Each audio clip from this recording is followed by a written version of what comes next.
105 young students surround their new master Drona. It's been months of education, and Drona is trying to test what they have learned. He's found a wooden bird which is placed above a branch on a tree, and he has made people stand age wise and is asking each of them to take a shot at it. First, he summons Yudhishthira. He asks Yudhishthira, "What do you see?" The boy has got a bow and an arrow in his hand, and he says, "I see the beautiful tree, the flowers, the river that flows behind it, birds flying around, and I'm ready to strike." Drona says, "You will not be able to. Move aside." Surprised, Yudhishthira moves aside. Then Duryodhana is summoned, and he is asked the same question. "What do you see?" And Duryodhana replies, "Well, I see two groups, 5 of them standing on one side, 100 of us standing on the other side. I am leading this group and I am ready to take my first shot at the bird." Drona tells Duryodhana, "You will not be able to hit, move aside." Similarly, Bhima is called. He starts describing the smell emanating from the nearby kitchen, and Drona has had enough. He's now worried. Would anyone tell him what he's looking for? Arjuna is now summoned, and when Arjuna is asked, "What do you see?" Arjuna says, "Nothing." All the children start laughing, but Drona is cautiously interested. He says, "What do you mean nothing?" Arjuna says, "I see nothing except the bird whose neck I am supposed to sever." Drona is happy to listen to this answer. He asks, "But what about the tree on which it is sat? What about the flowers that are blooming? What about the river that is flowing behind? The birds that are chirping around?" Arjuna says, "I see nothing. I see nothing except the bird whose neck I am supposed to sever." Drona is finally happy, and he says, "You can hit it. Take a shot." Arjuna puts his arrow on the bow, closes his left eye, takes aim, pulls the arrow to his ears, and lets go. The arrow, flying in the sky, goes and hits its mark precisely. The neck of the bird severs and falls down.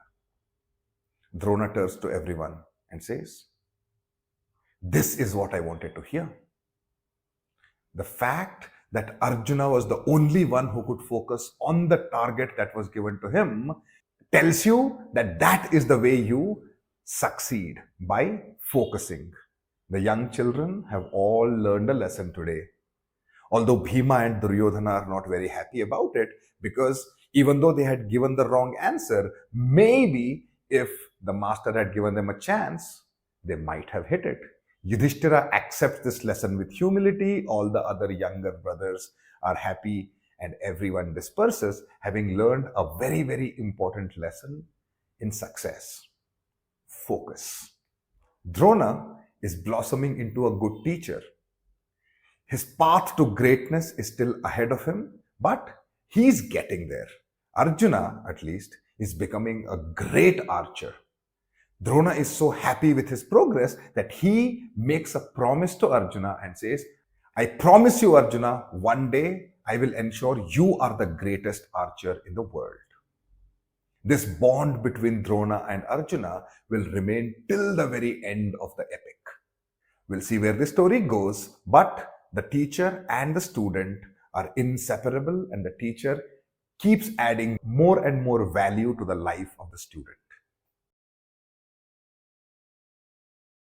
This legendary story of focus leading to success has always been a mainstay of education in India. Young children, as early as possible, are taught this lesson that focus is the essential ingredient of success. But let's question that theory a little bit today.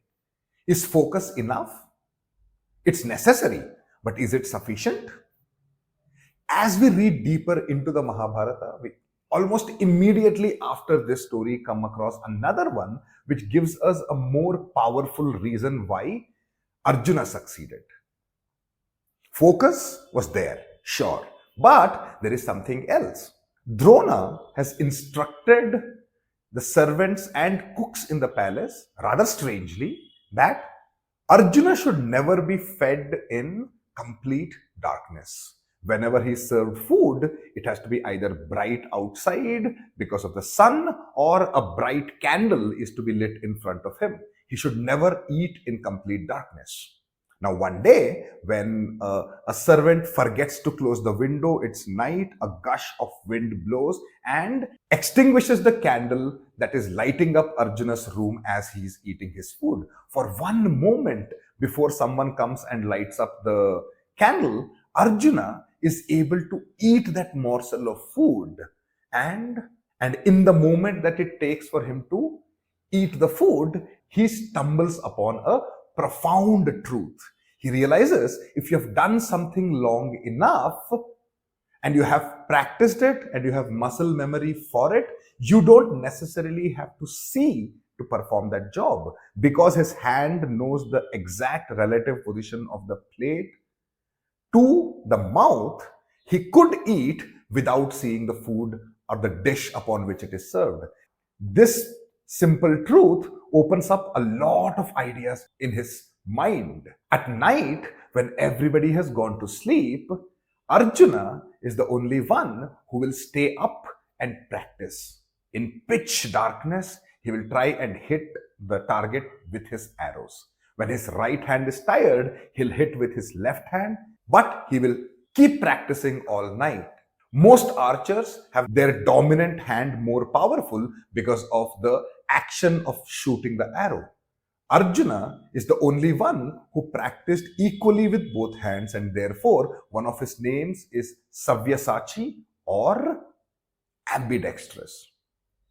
Now, this story is an illustration that while Arjuna and his focus was important in turning him from a young boy to a great archer, it was not enough. It was his perseverance when everyone else was sleeping, him putting the hard work necessary to make this work. That is what made him the greatest archer.